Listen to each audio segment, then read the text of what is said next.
My name is James Partridge and I am about to perform a show called Primary School Bangers in the Theatre and Circus Fields at Glastonbury. Welcome back to Primary School Bangers, Glastonbury 2020! What's really going on here?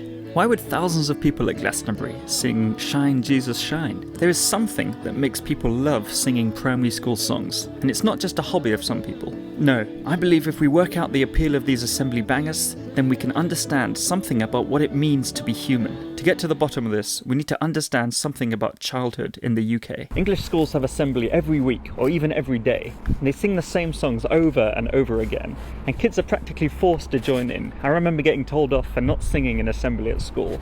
So these songs are practically drilled into people. They're ingrained in us. We spend every single day between the ages of 5 to 11 singing these songs. Give me joy in my heart. And they're just ingrained in us, and it's amazing. But why these songs in particular? So many of them are Christian or churchy songs. When you were at school, what are the songs you remember singing together as a group? All Things Bright and Beautiful. Yep. Kumbaya. The Whole World. Got the whole world in his hands. That was the main one. It's almost certainly because all schools in the UK must have an act of collective worship every day, which you really wouldn't think, would you? So all this has had a massive impact on people during their most formative years. And at the moment, it's making a comeback. And no, it's not just James B. Partridge at Glastonbury. It's all over the place. It's also Jason Manford at his recent live stand-up gigs. Let's go for it, here we go!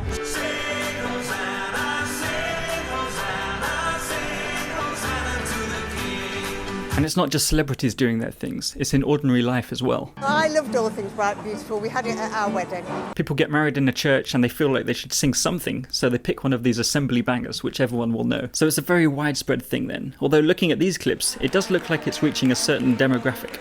James, what kind of people come to your show? You've got the kids, the mums, and then the grannies coming along. I have to say, it has mostly been women that have come to the show, which, I'm not absolutely not complaining. That's the appeal you have, James. I'm not complaining about it. So what does it say about us that this craze has taken off? Why do we all love singing these primary school assembly bangers?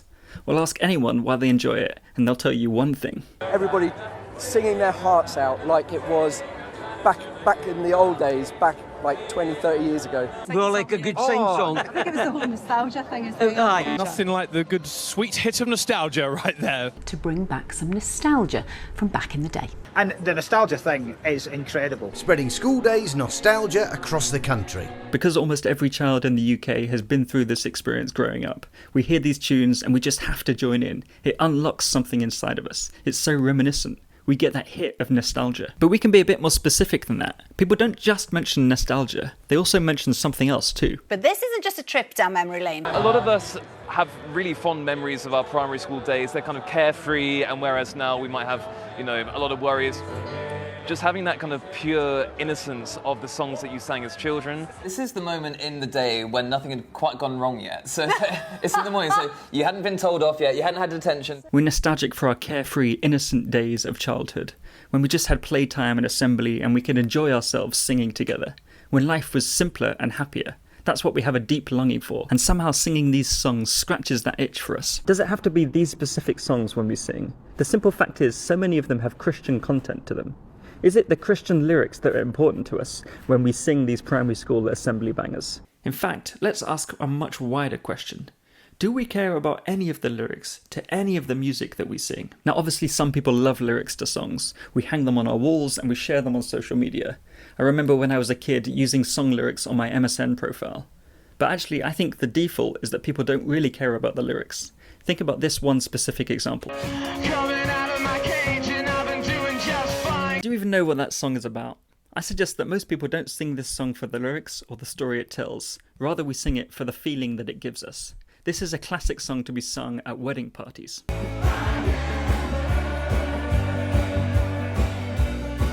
Mr. Brightside tells the story of someone cheating on someone else, and yet we're singing it at weddings.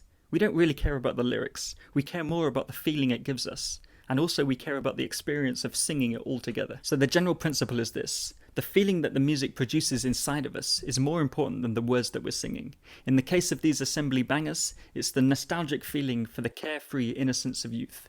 The words don't matter so much as the fact that we're singing them, and that we're singing them all together. And that's actually another answer to the question of why we love singing these old school assembly bangers. Notice what all these examples have in common. It's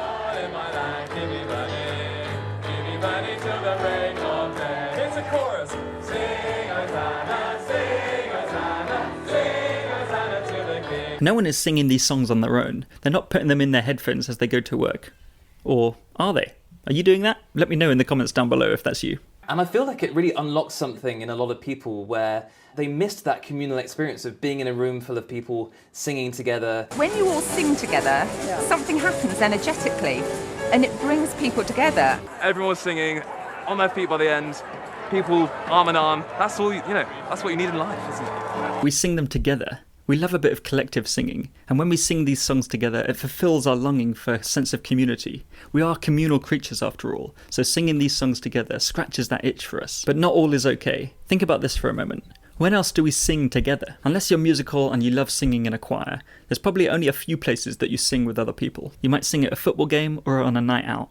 If you ever do karaoke together, or if you go to a gig or a concert. But have you ever noticed what all these things have in common? Drinking. That's what all these examples of singing together have in common. In the UK at least. We are a drinking culture after all. Think about Mr. Brightside by The Killers again. It's the same with that song. Singing that is often fueled by booze. And it's the same story with these assembly bangers. They'd probably had a few drinks before they came. I liked the man that built his house upon the rocks with the action. We love the feeling of all getting together and having a sing-song every now and then. It fulfills our longing for a community or togetherness. But can we have that genuine community without all the drinking? Is there something that's preventing us? Alcohol is well known to lower our inhibitions. If we have a few drinks, we feel like we can open up and be honest with each other. But why do we need to have a drink in order to do that? Well, it seems like there's this default separation between us. We all have this longing for community and togetherness. And singing these assembly bangers, well, it might fulfill that for a moment, but it won't last. And can we seriously say that we'd be singing these songs without the alcohol? But we saw that there's a deeper longing behind this new craze of singing assembly bangers. The nostalgia for the carefree innocence of youth. Now, there's nothing wrong with nostalgia, but why do we love it so much? What buttons is it pushing for us? Especially when it comes to this kind of nostalgia. Why do we long for the carefree innocence of youth? Well, it's because we don't have it anymore, isn't it? We love singing assembly bangers because it takes us back to a time when we were carefree. When we were at school, most of us, the biggest problem we had was who we were going to play with at playtime, or who we were going to pick to be on our team. Nowadays, things are relentless, and we're anything but carefree. The stress and the strain of life weighs us down, so we find respite even for a moment in singing these assembly bangers. We love singing these assembly bangers because it takes us back to a time when we felt that we were innocent. Most of us, the worst thing that could have happened at school was to get a detention. But nowadays, we've seen things and we've done things that removed the veil of innocence from our eyes. We know that we're capable of much, much worse now. Assembly bangers seemingly deliver us back to a time when that wasn't the case. And we love singing these assembly bangers because it takes us back to a time when we felt youthful. When we were at school, we had our whole lives ahead of us. Well, it certainly felt that way. Time would tick by slowly, and summer holidays, well, they lasted an age. Now reality has come crashing in on us. Time really has ticked by, and summers go by in the blink of an eye. We long to prolong life, and we don't want to think about the end of it, so we cling on to the past, even if it's through these simple assembly bangers. However, there's some very good news, something much, much better than these songs. Jesus Christ really can and does fulfill our nostalgic longing for the carefree innocence of youth. We sense that we've done wrong because we have done wrong. We've let ourselves down, we've let other people down, and most of all we've let God down by ignoring him and ignoring his ways for us. But Jesus is truly innocent, and he gives his life as a sacrifice so that we can be innocent before God. God takes the punishment on himself so that we don't have to. We can be innocent before God now and forever with Jesus. And we have this sense that life is getting harder and it's not as simple as it used to be.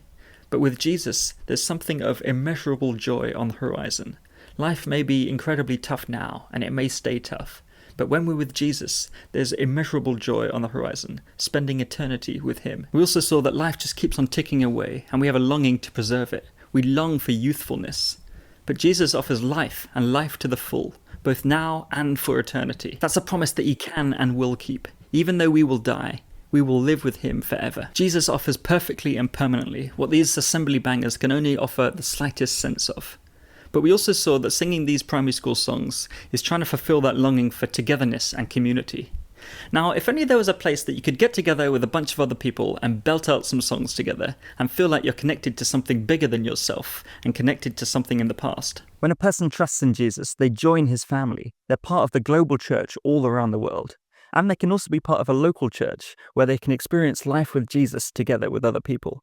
And part of that life together is singing songs of thankfulness and joy about Jesus, about who he is and what he's done. And the Bible also says in heaven that all of creation will join together and sing songs of joy to Jesus for the rest of time.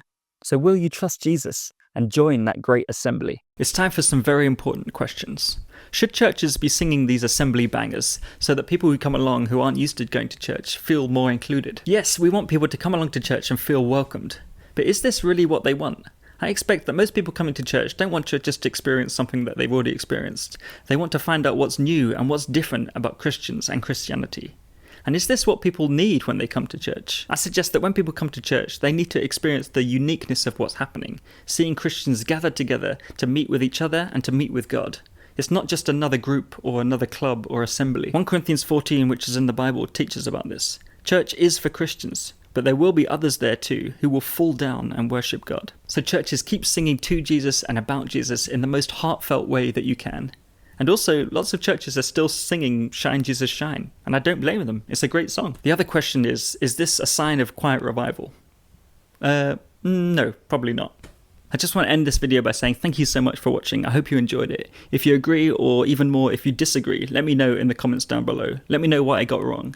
And I want to say a special thank you to Dan Strange for writing his book Plugged In. I've used his method to analyse these assembly bangers.